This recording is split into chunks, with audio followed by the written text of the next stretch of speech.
Look what our little drudge produces instead of polish. Countess Delphine Marlowe holds the notebook high between two fingers, like something dead she found under a rug. 12 guests turn. Wine glasses stop halfway to 12 mouths. The fire cracks in the grate behind her, and for 1 second that is the only sound in the room. The notebook is cheap. Brown paper cover, soft at the corners, tied with a bit of string because the spine gave out months ago. Delphine holds it like a punishment. She wants everyone to see it. She wants everyone to laugh. I found this, she says, in the linen cupboard, written in the hand of our very own parlor maid. Lady Tabitha Gray sets down her glass. Her eyes go sharp, hungry, delighted. This is the kind of moment she collects. Delphine opens the notebook. She clears her throat.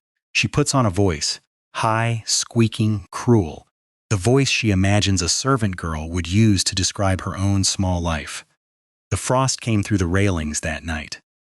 Delphine reads, in that mocking squeak, and Iris pressed her palm to the cold iron and thought, even the cage can hold something warm if you do not let go of it.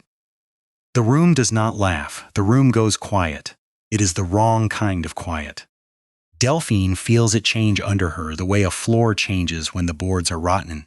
12 of London's sharpest tongues, and not one of them makes a sound. A log settles in the grate. Somewhere upstairs a door closes. Lady Tabitha leans forward. Her voice is soft and it cuts. Delphine, she says, read that part again. Delphine does not read it again. She looks down at the page as if it has bitten her. The words sit there in small, careful handwriting, ink gone thin in places where the writer pressed too lightly, too fast, too afraid of being caught. Delphine has read those 2 Nightingale novels lying face up on every good table in London. She has quoted them at her own dinners as if she found them herself, first, before anyone. And some small, furious animal part of her recognizes, in one paragraph of a servant's notebook, the exact same hand. She will not let herself think it. She will not let this room think it either. Pretensions, Delphine says, too loud. In a girl who cannot even keep a fire properly laid, it wants curing. And she drops the notebook into the flames. It catches fast. Cheap paper always does. The string burns first, a thin orange thread, and then the cover curls back like a hand opening, and then the pages go, one on top of another, faster than anyone in that room can stop it, though not one of them tries. Wren Hollis is standing in the doorway with a tray of empty glasses. She has been standing there for 11 seconds. She takes one step into the room, and then she goes still, the way a person goes still, when the ground has already given way, and there is nothing left to catch. She is watching a year of her life turn into light and smoke in a stranger's fireplace.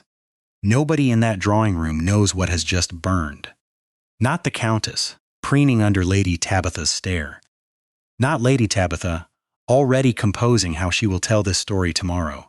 Not one soul at Marlowe House knows that in 19 days, every publishing house in London will send a man with a blank check to bid, sight unseen, for exactly what is now curling black in that grate. But before we continue, subscribe now and tell us in the comments where you are watching from and what time you saw this video.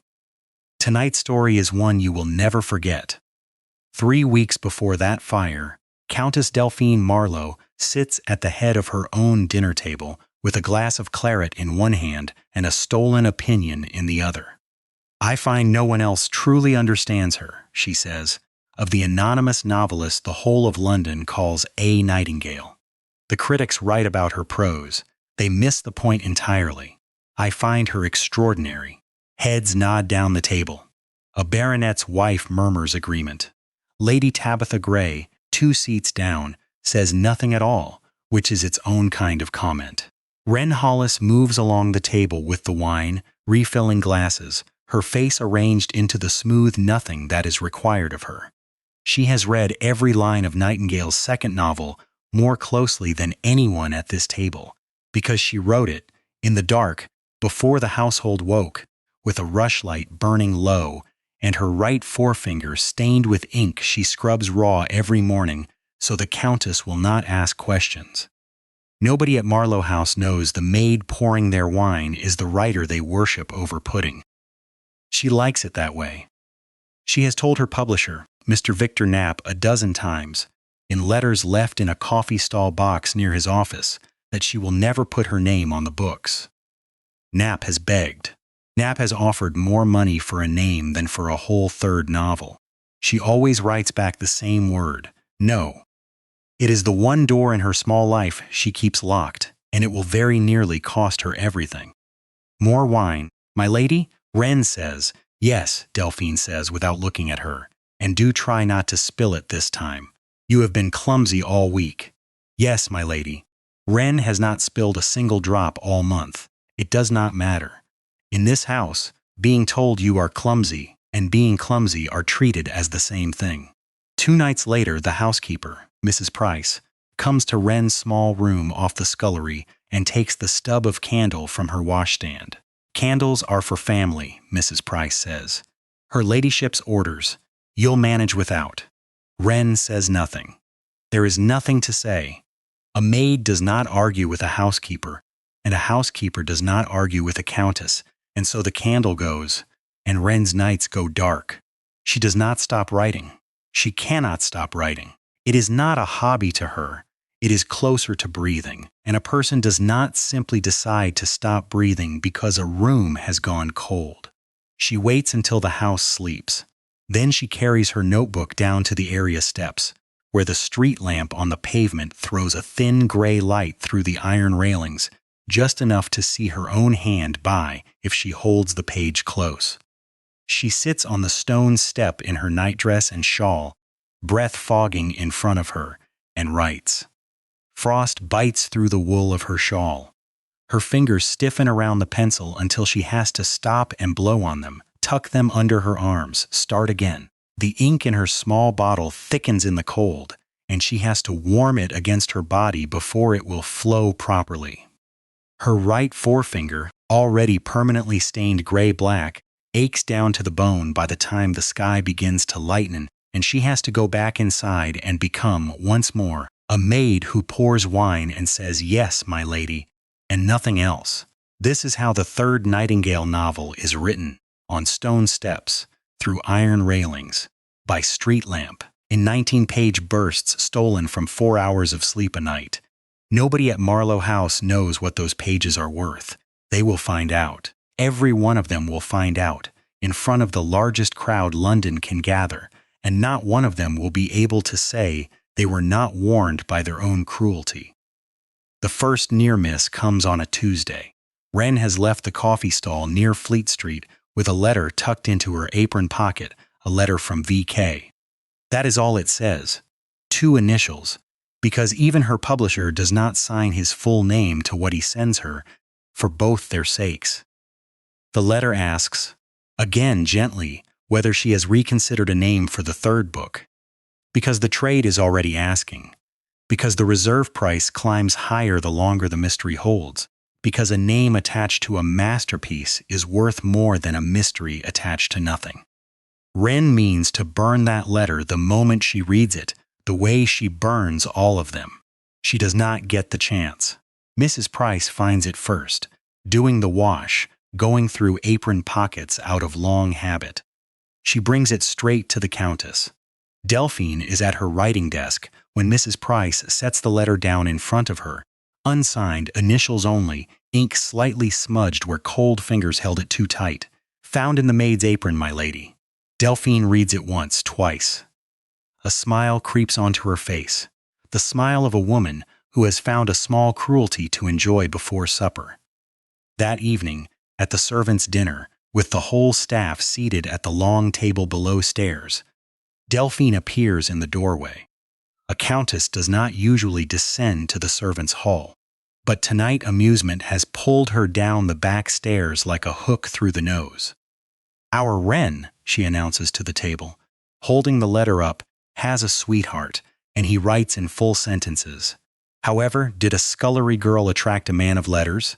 Laughter runs down the table. Not everyone laughs. Tom Sparrow, the footman, keeps his eyes on his plate, jaw tight, but enough laugh that the sound fills the room, and Wren sits with her hands flat on either side of her bowl, staring at nothing, while her one connection to the outside world, the one door that keeps her writing alive, is read aloud and mocked over boiled mutton. The reserve rises with every week you remain unnamed. Delphine reads, in the same mocking squeak she will later use on Wren's own words, "The trade grows restless. VK." Oh, how romantic. A love letter about reserves and trade. She does not understand what she is holding. She thinks it is a courtship. She has no idea it is a publishing contract in disguise, correspondence between the most talked-about novelist in London and the man who prints her books. She tosses the letter onto the table like a fish she has finished gutting, and sails back up the stairs, well pleased with herself. Wren picks the letter up with hands that do not shake, though everything in her is shaking. She folds it small. She does not cry at the table. She has learned, in 3 years in this house, precisely how much of herself she is permitted to show, and it is not much. That night on the area steps, by street lamp, through iron railings, she writes a scene about a girl whose letters are read aloud by people who will never understand a single word in them. She does not know yet how much closer to prophecy than fiction that scene will turn out to be. 2 weeks pass. The pages accumulate, page after careful page, hidden inside the false bottom of Wren's sewing box, the only place in that house she trusts. She is close. Chapter after chapter, closer to the end than she has ever been on a deadline this tight, closer to sending Mr. Knapp the completed manuscript before the auction date he has fixed for the new year.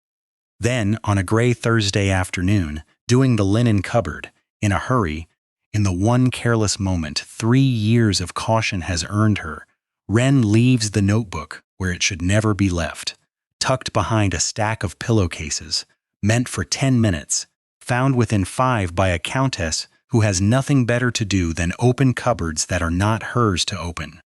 That night, Delphine's salon is in full session, 12 guests, Lady Tabitha in the best chair, watching, always watching, keeping her private ledger of every slip Delphine makes, every borrowed opinion, every small vanity, filed away for later use the way other women file away recipes. Delphine walks in holding the notebook like a trophy. "Look what our little drudge produces instead of polish." You know what happens next. The mocking voice. The paragraph about the girl and the cold iron railings, and the warmth that does not have to let go of itself. The silence that should not have happened. The silence that told Delphine, for one unbearable second, that she had lost the room to a servant's sentence. Lady Tabitha's soft, cutting request. Read that part again. And Delphine's fury at being asked to hand the room's admiration to someone she has just called a drudge. And the fire. The string burning first, thin and orange, the cover curling open like a hand releasing something it can no longer hold. Pages gone, one after another, faster than any hand in that room reaches to stop them. Wren in the doorway. One step, stillness, the sound of a year burning. Delphine does not stop there. A countess who has just publicly lost a room to a maid's silence cannot simply return to her sherry as if nothing happened. She needs the story to end with the maid smaller than before, not the maid's words larger. Insolence of expression, she tells her housekeeper that same night, loud enough for the hallway to hear. "I will not have staff who put on airs." She is dismissed. Tonight. Wren is given 1 hour to pack. She owns almost nothing. A spare dress, a hairbrush, a small tin of buttons, the sewing box, with its false bottom, now containing nothing but a folded, unsigned letter she could not bring herself to burn. She is put out the servant's door into a London night thick with snow, with no character reference, no wages owed paid in full, and no manuscript. Tom Sparrow watches her go from the scullery window and says nothing, because a footman who argues with a countess loses his position by morning. But he does not go to bed. Before dawn, before the housemaids rise to lay the morning fires, Tom Sparrow kneels at the cold drawing-room grate with a poker in one hand and a candle stub in the other, and rakes through the ash. Most of it is nothing. Gray dust, curled black flakes that crumble to nothing between his fingers the moment he touches them. He almost stops. He almost decides there is nothing here worth a footman's risk. Then, near the bottom of the grate, protected by the very weight of ash that fell on top of it before the flames could finish their work, he finds a wedge of pages, scorched black at every edge, the center still legible if a man holds it close enough to the candle and reads slowly. A third of the notebook. No more, but a third saved is not nothing. Tom wraps it in a clean handkerchief and puts it inside his coat, against his chest, and he does not tell a soul in that house what he has done. He does not yet know why he is keeping it. He only knows that something in those charred pages felt like it mattered more than the rules of the house he serves. Wren spends that first night in a doorway 2 streets from Marlowe House, her bag beside her, snow settling on her shoulders, and she truly believes, that the worst thing that has happened to her is losing a position without a reference. She does not yet know the worst thing that has happened is smaller and larger than that, both at once. The next morning, half frozen, she walks to the only address in London that has ever known her by more than her Christian name, the small cluttered office of Mr. Victor Knapp, publisher, 3 floors above a stationer's shop near Paternoster Row. Knapp has never once seen the face of the author who has made his firm the envy of every publishing house in the city. Their whole arrangement has run through a coffee stall letterbox and initials on unsigned notes at the insistence of the author herself. He looks up from his desk at a young woman he does not recognize, in a worn coat with snow still melting off the shoulders, ink permanently gray in the crease of her right forefinger, and for a moment he assumes she has come about a position as a copyist. "I am A. Nightingale," Wren says. Knapp sets down his pen very slowly. "You will forgive me," he says, "if I ask for some proof. She has none. No pages, no manuscript. Nothing but her memory and her ink-stained finger and 3 years of letters exchanged through a coffee stall. Letters she can describe from memory in a way no forger could. It takes the better part of an hour, and several details only the true author could know. A line changed at Knapp's own suggestion in the second novel, a printer's error he corrected personally in the first edition, the exact wording of his very first letter to her, before Knapp believes her. Then his face changes from disbelief to something worse. "Where is the third book?" he says. Not a question, a demand with the shape knocked out of it. Wren tells him. The salon, the mocking voice, the fire. Knapp sits back in his chair as though she has struck him. "The auction is fixed," he says. 19 days from today. Every house in London is already bidding on your next work, sight unseen, on reputation alone. Because you have never let them see your face or your name, they have had to bid on faith, and faith, Miss Hollis, has a price that only climbs. If there is no manuscript on the rostrum that day, do you understand what I will be forced to sell them instead?" She does not understand. Not yet. "Your name," Knapp says, "and the rights to whatever you write next, sight unseen, on my word alone that it exists. I will be selling a promise with nothing behind it. And when they discover there is no book, because there will be questions, Miss Hollis, there are always questions, it will not only ruin this sale, it will ruin every sale that follows it. Nightingale will be finished, not quietly, publicly, and forever." This is the moment the story turns. The viewer has believed, up to now, that this is a story about a stolen paragraph and a wounded pride, about credit denied, and a maid who deserves to be seen. That is not wrong. But it is not the whole shape of the thing. Wren's own fear of being named, the door she has kept locked for 3 years out of terror of exactly this kind of house, exactly this kind of cruelty, has left her with no proof, no manuscript, and 19 days to save not just a book but the entire identity she built to protect herself from people like Delphine Marlowe. And it very nearly does not work, because the protection she built has also left her utterly alone at the one moment she most needed to be known. 19 days, Wren says. 19 days, Knapp agrees. Then I will write it again. Knapp looks at her the way a man looks at someone who has just proposed to swim the channel in December. From memory, the whole book? I wrote it once, Wren says. I can write it again. But I cannot do it from a doorway, Mr. Knapp, and I cannot do it with cold hands and no candle. Knapp does something in that moment that he will later describe, to anyone who asks, as the single soundest investment of his career. He advances her 3 months' rent on a small attic room above a chandler's shop, a proper desk, a supply of candles that no housekeeper will ever confiscate, and a standing arrangement for hot coffee sent up twice a day, whether she remembers to eat anything solid with it or not. 19 days, he says again at the door as she leaves with the key in her fist. The trade does not wait for anyone. Miss Hollis, not even for you. She does not sleep properly for the next 19 nights. She writes by real candlelight for the first time in months, and it should feel like luxury, but mostly it feels like racing something she cannot see the shape of, chasing sentences she wrote once already and burned out of her own careless trust in a stranger's linen cupboard.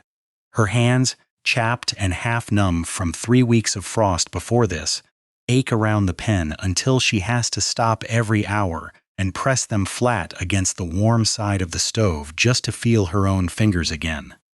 She writes through the ache. She writes through 2 candles a night, then 3, watching the wax pool and run exactly the way her ink used to freeze against her skin on those cold stone steps, except now no one is coming to take the light away from her. She does not know that a footman named Tom Sparrow is carrying a scorched third of her original manuscript folded against his chest, waiting for the right moment to bring it to her, because he does not yet know where she has gone. And Marlowe House keeps its former servants' addresses the way it keeps its former servants' dignity, which is to say, it does not keep them at all. And she does not know that Lady Tabitha Gray, who heard one paragraph read aloud in a mocking voice on the night of the fire, has begun repeating that paragraph, word for word, as best her memory serves, at every dinner table she is invited to, and Lady Tabitha is invited to every table that matters. The first small win comes at Lady Ashworth's dinner, 6 days after the fire. 20 guests, oysters, a string quartet in the next room tuning up. Lady Tabitha waits until the soup is cleared before she leans toward her hostess and says, just loud enough to carry 3 seats in either direction, have you heard the strangest thing? I heard, at Delphine Marlowe's house, a paragraph so extraordinary I have not stopped thinking of it since. About a girl and cold iron railings and something warm that does not have to let go of itself. A gentleman 2 seats down sets his spoon down entirely. That sounds like Nightingale, he says. Does it? Lady Tabitha says, and smiles the smile of a woman who has just planted something she intends to watch grow. By the following week, the whisper has traveled from that table to 4 others. Nightingale's new book, people begin to say, was heard, actually heard, whole paragraphs of it, at Marlowe House, of all places. Nobody quite knows how. Nobody asks too closely because the not knowing is more delicious than any answer could be. Delphine hears the whisper secondhand, at her own hairdresser's, and something cold drops through her stomach. She could correct it. She could say, simply, it was the maid scribbling, nothing more, and let the whole rumor die where it started. But to say that now would be to admit, in front of the very circle she has spent a decade cultivating, that she burned the words everyone is suddenly desperate to have heard, that she held greatness in her own 2 hands and put it in the fire to punish a servant for having more talent than her mistress. So Delphine does the one thing guaranteed to make everything worse. She lies in the other direction. I have seen pages, she tells Lady Ashworth, over tea, with a small careless wave of her hand, as though it costs her nothing. I cannot say more than that, but I have seen them. The lie feels wonderful in her mouth for exactly as long as it takes to leave it. It travels faster than the first rumor. Within days, all of London society believes that Countess Delphine Marlowe has somehow glimpsed the manuscript of the most anticipated novel in the country, and every hostess in the city wants her at their table to hear more, and every question she is asked pulls the lie one thread tighter around her own throat, because she has in fact seen nothing but ash. At Knapp's office, the rumor arrives differently, as money. The reserve, Knapp tells Wren on one of his visits to the attic with her advance and a fresh delivery of paper, has doubled. There is talk everywhere that pages of the new book were heard aloud at a countess's house. Every publisher in London believes his rival has already seen the manuscript and is desperate not to be the one left out. I have never seen a reserve climb this fast on a book that does not yet exist. Wren almost laughs. The first real laugh in weeks, sitting at her small desk with ink drying black on her forefinger. "They are bidding," she says, "on words the Countess burned." "They are bidding," Knapp says, "on words she cannot produce, and has just told half of London she has read. Miss Hollis, whatever happens at that auction, I promise you, that woman is going to have a very bad afternoon." Wren writes faster after that. Not out of hope exactly. Hope is a luxury she has learned not to trust, but out of something harder and more useful. A plan is forming underneath the writing now, a plan she does not fully speak aloud even to Knapp, not yet. 12 days before the auction, Tom Sparrow finds her. It takes him most of a week of careful, quiet asking among tradesmen who delivered a Marlowe house, a coachman who once mentioned a chandler's shop, a girl at the coffee stall who remembers a young woman with an ink-stained finger asking after letters addressed to VK. He climbs the narrow attic stairs on his half-day off, still in his good coat, and knocks. Wren opens the door expecting Knapp with more paper. She finds Tom Sparrow instead, hat in his hands, a folded handkerchief held out toward her like an offering. "I raked the grate," he says, before she can say anything at all. Before the housemaids woke, most of it was ash. This wasn't. Wren unwraps the handkerchief with hands that go still, then shake, then go still again. A third of her original notebook. Scorched black at the edges, the center still legible, her own handwriting from 4 months ago staring back up at her, proof, real proof, that the book existed before the fire that was supposed to have erased it entirely. "Why?" she says, and cannot finish the question. "Because it wasn't right," Tom says simply. What she did. "I didn't understand what I was saving. I understood that." It is a small thing to say, and it costs him everything he has to say it, because a footman does not, as a rule, tell the truth about his employer to anyone who might repeat it. Wren understands exactly what that cost him. "I will need you," she says, "at a house with good light, when this is finished, if you'll come." Tom Sparrow looks at the desk behind her, the pages stacked high, the candle burning steady and untouched by anyone's order to take it away, and something in his face loosens for the first time since he watched her walk out of Marlowe House into the snow. "I'll come," he says. Now Wren has proof of the fire, in the shape of the very pages that survived it, and a plan that has been quietly assembling itself in her, chapter by chapter, night by night, for 12 days. 6 days before the auction, Delphine Marlowe's lie collapses one story at a time, in the worst possible order for her. At a card party, a duchess asks her directly, "What did the pages say, Delphine? You must tell us something more than a gesture and a smile." Delphine, cornered, invents details on the spot, a description of a garden, a line about a locket, details that belong to nothing, because she has nothing, because she burned the only thing she ever actually saw. Lady Tabitha, sitting 2 chairs away, watching, keeping score the way she has kept score for years, says nothing at the table.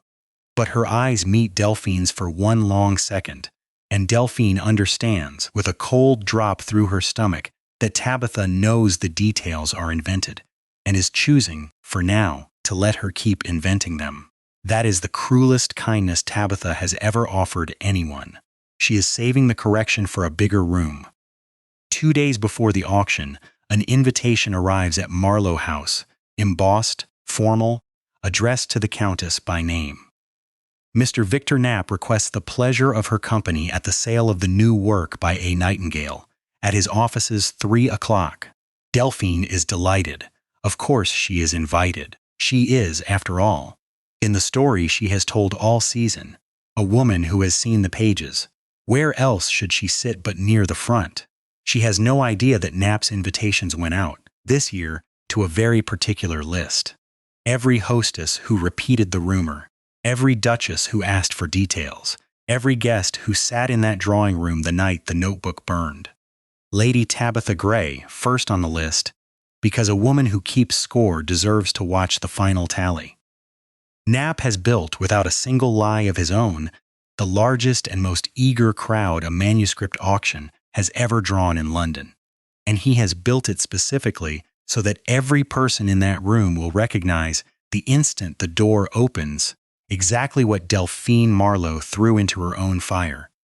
The morning of the auction, Wren sets down her pen for the last time on a finished manuscript, 190 pages, written twice now, once by rushlight and street lamp, and once by honest candlelight in an attic that is, for the first time in her adult life, entirely her own. She presses her ink-stained forefinger flat against the last page, the way she has done at the end of every book she has ever finished, a small private ritual nobody has ever seen her perform. Then she dresses in the one good dress she owns, wraps Tom Sparrow's scorched pages in their handkerchief, and tucks them beneath her arm alongside the finished manuscript, and walks to Paternoster Row to meet the crowd that does not yet know it is about to meet her. Knapp's rooms above the stationer's shop have never held this many people. Chairs brought in from 3 other offices are still not enough. Men stand along the walls, publishers from 6 houses, critics with notebooks of their own, half of fashionable London packed shoulder to shoulder in borrowed evening dress at 3 in the afternoon, because nobody wanted to risk missing this. Delphine arrives in her best furs and is seated, at her own quiet insistence to Knapp's clerk, in the second row, close enough to be seen, close enough to be asked. She leans toward Lady Ashworth beside her. "I may," she says, with a small, knowing smile, "reveal what I know, depending on how the bidding goes." Lady Tabitha, 1 row back, hears every word and says nothing at all, because she has been waiting 3 weeks for exactly this sentence. Knapp steps up to the rostrum at 3 o'clock precisely. The room quiets the way a held breath quiets, all at once. "Ladies, gentlemen," he says, "you have come today believing you will bid, sight unseen, for the next work and the future rights of an author known to you only as A. Nightingale." Murmurs of agreement. Pencils ready. Delphine leans forward in her seat. "I am not going to open with the rights," Knapp says. A ripple of confusion runs the room. "I am going to open," Knapp says, "with the author." Dead silence drops over that room like a curtain falling. A. Nightingale, Knapp says, has consented at last, after 3 years and 2 novels written and sold entirely on faith, to be named before you today. The door at the back of the room opens. Every head turns. A young woman walks the aisle. Plain good dress. A finished manuscript held against her chest with one arm. A scorched, charred handful of pages. Wrapped in a footman's handkerchief. Held in the other hand. And on her right forefinger, visible to anyone close enough to look, a permanent gray-black stain that no amount of scrubbing has ever fully lifted. Somewhere in the second row, a glass of water tips and does not spill, only trembles, held too hard in a hand that has gone white to the knuckle. Delphine Marlowe is looking at her own dismissed parlor maid, walking toward the rostrum of the most important literary sale London has held in a decade, and the whole of society is turning, one face at a time, to watch her recognize it. Wren reaches the rostrum. She sets the finished manuscript down first, 190 pages, squared at the corners. Then, beside it, she sets down the scorched third. Tom Sparrow's salvage, black-edged, unmistakably from the same hand, the same ink, the same story. For authentication, she says, to Knapp, though every person in that room hears it.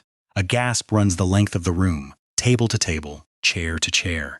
the kind of gasp that starts as a sound and ends as a silence. Delphine has gone the color of the paper on the rostrum. Lady Ashworth beside her has actually risen half out of her chair, one hand pressed flat to her own chest. I find no one else truly understands her, a voice says from the second row, quoting Delphine's own dinner table line back at the room, though it is not Delphine who speaks it. It is Lady Tabitha, standing now, delivering the line in Delphine's own careless, self-satisfied cadence, for the whole room to recognize exactly whose sentence it once was, and exactly how little it was worth.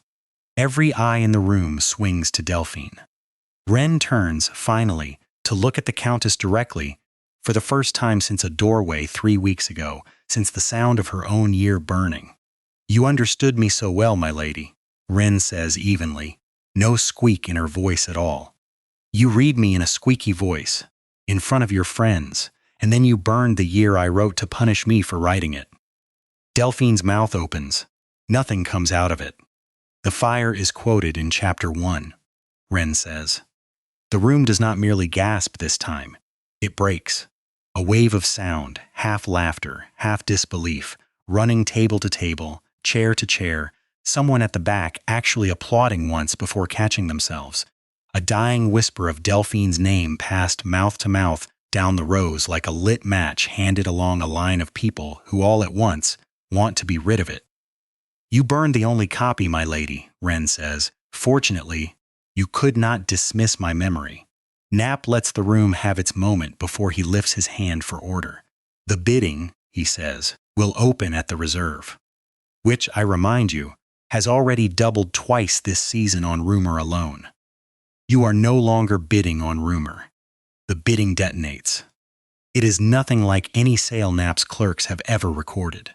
6 houses bid against each other in numbers that climb past every mark set by either previous Nightingale novel, past the numbers whispered in drawing rooms all season, past what even Knapp privately hoped for on his most optimistic morning.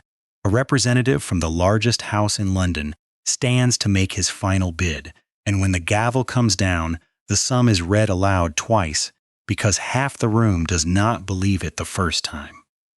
Wren Hollis has just been paid, in a single afternoon, more than 3 years of a parlor maid's wages could have earned her in 20 lifetimes. Delphine Marlowe sits through every minute of it in the second row, unable to leave without making the humiliation worse, unable to stay without living inside it. Around her, the whispers have already begun changing shape, no longer about a countess who has seen extraordinary pages, but about a countess who burned them, mocked their author in a servant's own kitchen, and then lied about it to every hostess in London for 3 straight weeks. By evening, the story of the auction has already reached every house that matters. Within a week, it is the story told at every table Delphine Marlowe enters. The mocking, squeaky voice she once used on Wren's paragraph becomes, in the retelling, entirely her own. Guests repeat it back to her, at her own dinners, with the same cruel relish she once used on a maid who could not answer back. Invitations that once arrived weekly begin arriving less often, then rarely, then almost not at all, until Countess Delphine Marlowe finds herself, for the first time in a decade of careful climbing, sitting alone at her own long table with nobody's admiration left to perform for. Lady Tabitha Gray, keeper of every score anyone in her circle has ever run up, sends one final item to the new address on record for a Miss Wren Hollis. The salon's guest book, the leather ledger recording, in Delphine's own hand, every name invited to witness the night the notebook burned, with a short note attached, for her records. Wren does not buy anything grand with the money that comes pouring in over the following weeks. She looks, instead, for a house with good light, tall windows facing east, a study on the upper floor where morning sun reaches the desk without anyone needing to steal it from a street lamp. She keeps one small thing from her old life on that desk. A standing rushlight, unlit, more often than not, sitting beside her inkwell as a keepsake rather than a necessity now. She does not need it to see by anymore. She keeps it anyway, because a woman does not forget easily The years she wrote by whatever light she was allowed to keep. Tom Sparrow becomes head of her small household, the first member of staff she hires, and the only one who has ever seen her cry over a burned page and never once repeated it to a living soul. She publishes her fourth novel under her own name, Wren Hollis, printed plainly on the spine, no pseudonym, no initials, no coffee stall letterbox standing between her and the world anymore. A. Nightingale appears in small print beneath it now, a retired name, a chapter closed on her own terms at last, not a countess's. Talent can be mocked. It can be dismissed with 1 hour's notice into the snow. It can even be burned, page by page, in front of 12 laughing witnesses. It cannot be unwritten. And here is the question worth sitting with, long after the fire in this story has gone cold. Wren's silence, her refusal for 3 years to put her own name to her own work, was meant to protect her. And yet that very silence left her with nothing to prove her book was hers the night it mattered most, alone in a doorway with a bag and no reference and no manuscript. Was hiding her name the wisest shield a young woman in her position could have built for herself in that house? Or was it the one cruelty in this whole story that she committed against herself long before any countess ever touched a match to it? This is Dukes and Duchesses, where every story is told the way it deserves to be told. Subscribe now, share this with someone today, and tell us in the comments which moment hit you the hardest. We will see you for the next story. It is already waiting.